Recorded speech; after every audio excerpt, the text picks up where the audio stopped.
Ciao everyone and welcome back to Voices of Italy, Beyond la Dolce Vita. Italy just got itself a new national holiday on October 4th. Starting in 2026, this day will once again be St. Francis of Assisi Day. People will be off work, schools and public offices will be closed, and it will be a day to celebrate Italy's patron saint. Sounds nice, right? Well, this lovely gesture might also cost the country around 4 billion euros every year. In today's episode, we're taking a close look at what this new holiday is actually going to cost Italians, why it is a powerful patriotic move, and most importantly, how a religious figure like San Francesco can still be such a surprisingly popular and deeply symbolic icon in Italy today. Italy is one of the most iconic countries in the world. But what does Italy mean to the world? What does it mean to you? Buongiorno. Pizza. Ciao Bella. Michelangelo. Spaghetti. Mafia. Dolce Vita. My name is Alessia, I'm Italian, and this is Voices of Italy, the podcast that peels back the layers of the Instagram perfect Italy to reveal everyday stories of authentic, surprising, and messy Italian life.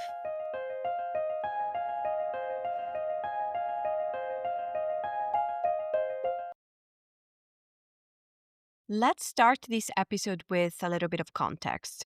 Just recently, in October 2025, Italy's parliament approved the reintroduction of San Francesco d'Assisi Day on October 4th as a national public holiday. The timing isn't random. 2026 will mark 800 years since the death of St. Francis, so-called Poverello d'Assisi in Italian, declared co-patron saint of Italy in 1939 alongside Santa Caterina da Siena, who doesn't have the privilege of a dedicated holiday just yet, by the way. Now, older Italians might remember that this day used to be a holiday until 1975, when it was abolished during an austerity reform to boost the productivity of the country. So, in a way, this is history coming full circle. Back then, we sacrificed spirituality for GDP. Now we're doing the opposite with the reintroduction of the St. Francis Day. And politically, it's a quite rare occasion because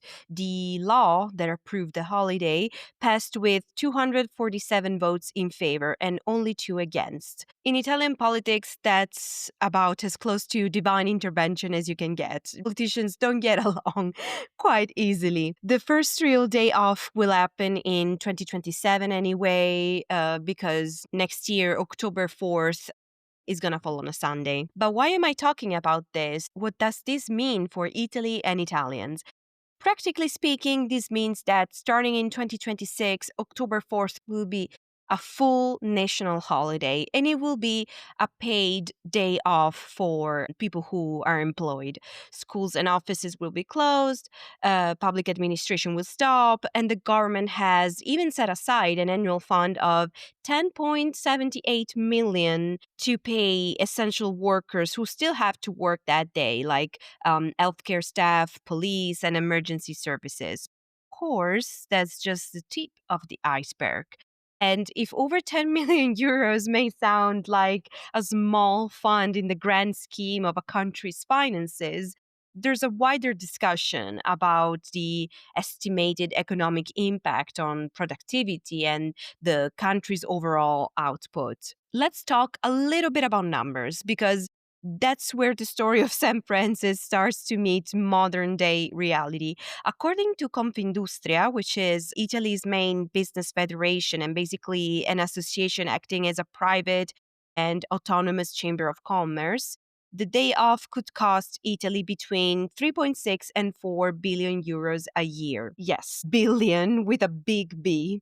That includes both the private and public sectors and translates to about 0.08% of our GDP. So, not a little thing, not exactly a little thing. Confindustria's reasoning is pretty straightforward and simple. One extra day of nationwide downtime means less production, less tax revenue, and a measurable loss in productivity. The Parliamentary Budget Office, however, says that the impact will be minimal because most businesses can make up the hours through flexible scheduling or overtime. Basically, they say, relax, it'll be fine. How Italian is that? But what's interesting here is that Italy already loses billions every year from what we call bridge days. So, those ponti days, bridges that turn one day off into an extended weekend, or, for example, during the famous August shutdown time that we talked about in episode 22. Those are both cases where, because people are off work, it's like the country's finances get frozen for a whole day and it kind of accumulates a little bit of debt every time. Now, let's move slightly from the numbers to the meaning, because if this new law doesn't seem to make much sense financially, it's because it isn't really about money at all. Prime Minister Giorgia Meloni describes St. Francis as the saint beloved by all Italians, believers and non believers alike, a unifying figure representing peace, humility, and fraternity. And she's right, he's one of the few symbols everyone can rally around. This is how the government framed the holiday, not a religious day, but as a cultural and patriotic one, a way to strengthen authentic Italian identity and celebrate someone that represents our values. And in response to the financial objections that were made and that we just mentioned, Maurizio Lupi, who is one of the main political sponsors of the law, even went so far as call it an investment in unity. And that's the word, investment. I can maybe summarize it. And that's the political power of symbols right there. They cost less than reforms, they make people feel proud, they look great in headlines. It's the perfect example of what political scientists call symbolic politics, gestures that look meaningful but don't necessarily fix anything at all. Of course, critics see it differently than our government. They argue that this is yet another example of Italy choosing form over substance, focusing on emotion and tradition rather than addressing structural issues. And it's a little bit hard to contradict them in this. The irony is pretty hard to miss. We're celebrating a man who gave up all his possessions and dedicated his life to help others by spending millions, literally. Economically speaking, tourism and hospitality might gain from longer weekends and any additional holiday, but sectors like manufacturing, logistics, and services, which are the backbone of our economy and struggle quite a bit, have been struggling quite a bit for a while, will feel the hit. And again, it's the same tension we discussed in the August shutdown episode. The things that make our culture unique and charming can also make us less competitive in a globalized world and damage the livelihood of people and communities who are already experiencing economic issues in this country. And that tension between the beauty of our traditions and the efficiency that our nation would require is something that Italians live every single day. But now let's zoom out a bit. The return of St. Francis Day says a lot about modern Italy mentality and values, more than what you might think. St. Francis is not just a religious icon, he's a symbol, a much more powerful one than that. I mean, the interest in him in that sense is clearly visible even today. Just to give you an idea, this year in Italy, there were two major book releases, both published in September 16th, 2025, topping the sales charts. They were both written by very prominent Italian authors and cultural figures, Aldo Cazzullo and Alessandro Barbero. That alone, for whoever of you knows them, could say quite a lot about the popularity of the subject. But here's just a little short summary of who they are for who might not know them. Cazzullo is a journalist, TV personality, and vice director at Corriere della Sera, one of Italy's biggest newspapers. And in his book, he brings a narrative, accessible style that reaches a broad audience, including older readers and TV viewers.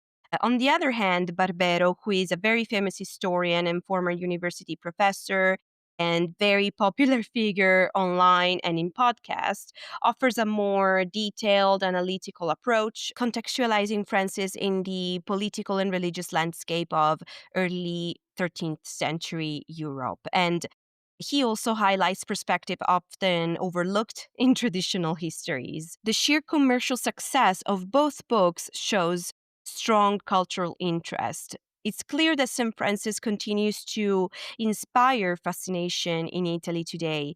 Publishers are leveraging this popularity, prominently displaying the books in stores and timing releases for the holiday season and, of course, for the upcoming 800th anniversary of his death coming next year. Both authors also discuss St. Francis on TV, obviously to present their books this year and signaling broader cultural relevance. And in general, TV as a mainstream media is still very influent in Italy. St. Francis so remains a figure who resonates a lot today, both historically and symbolically, appealing to a wide modern audience. This modern resonance and is reflected also in the figure of the late Pope Francis himself, for example, who chose his papal name after the saint, has chosen the same ideals of humility, simplicity, and compassion for the poor to represent his whole pontificate, which contributed to his popularity as a moral and political leader. For example, for his focus on issues like immigration and refugees, again, that were both topics that made him very, very popular. And during a time where, in general, we can see a lot of global social and political tension, it's undeniable that symbols of moral clarity regain popularity. And St. Francis is not just a saint anymore at this point. It's a real cultural icon in Italy that reminds us of, well, the best of us. This contemporary connection has likely fueled and renewed interest in his life and writings, showing how it continues to inspire not only Italians but people around the world today. So, reintroducing St. Francis Day gives people a sense of belonging, a shared moment of reflection, but also plays perfectly into what scholars call symbolic politics, as we were saying. In short, it's easier to give everyone a day off than to fix the economy. We can all agree on this. But beyond politics and money, the decision also says a lot about who we are and what we value as Italians. St. Francis is more than a religious figure, again, is a cultural icon that embodies values Italians deeply admire: humility, empathy, and care for the most disadvantaged people. In a country that feels divided and often unfair, or where people are deeply skeptical of power and authority, someone like St. Francis represents a timeless and powerful symbol. But truth is, most Italians probably do not even know that introducing a new holiday has any practical consequence other than not working or getting a little bit of an extra pay if you do work that day. But some people do pay attention, and reactions are not exactly balanced. Supporters, of course, call it a beautiful gesture that celebrates our roots. Others, especially economists, small business owners, and a small corner of Reddit Italy, calls it a populist move dressed in holiness. There's actually one specific post that summed it up perfectly that I saw the other day on Reddit, and it said, St. Francis gave up his possessions, and now we're giving up productivity in his honor. Touche. Pretty much. That's true. But whether you love or hate it, the conversation itself shows something important, which is that Italians are still very emotionally invested and attached in what it means to be Italian today, even if we argue about what that means all the time. So, what's the takeaway here? The reinstatement of St. Francis Day, again, is much more than a calendar change. It's a reflection of how Italy is trying to reconcile two parts of itself: the spiritual and the pragmatic, the traditional and the modern.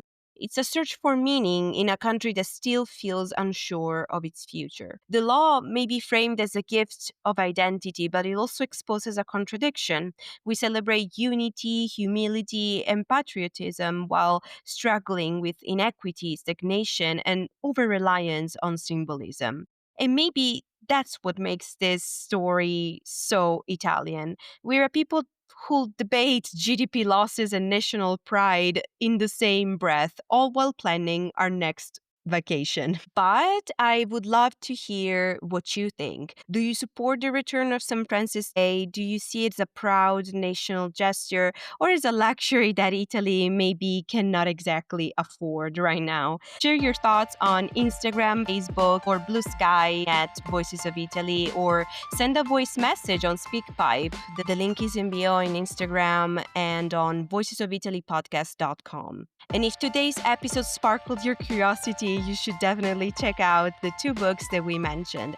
Alessandro Barbero's book is called San Francesco, just San Francesco, and it's an analytical, historical deep dive into his life and its times.